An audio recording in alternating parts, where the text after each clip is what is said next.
napat celebrando 40 anos de existência. Anto para introduzir esse, para celebrar esse com full comunidade de Bonaire, dia 31 de maio, de 9 horas até 10 horas da tarde, nós vai ter um evento que chama Danki.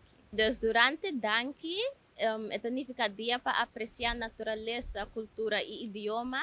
Nós trabalhamos junto com a organização Manefui Cubo, a Academia de Papiamento e outra organização que trabalha e com natureza para nós vir junto e celebrar três tópicos aqui.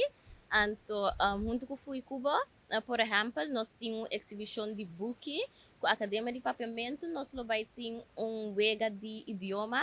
Anto outra organização de natureza nang lobay tina mesmo stand kami na lobay demonstrar que com nanta hasi duna mais informação tocante nan trabalho. Durante o evento de Danki, nós lobay ting artista nan tambe pa music e spoken word e também nós mestay pa duna informação de que nós hasi durante 40 anos nang e também nós ting logo novo pa 40 anos que nós lobay demonstrar e dia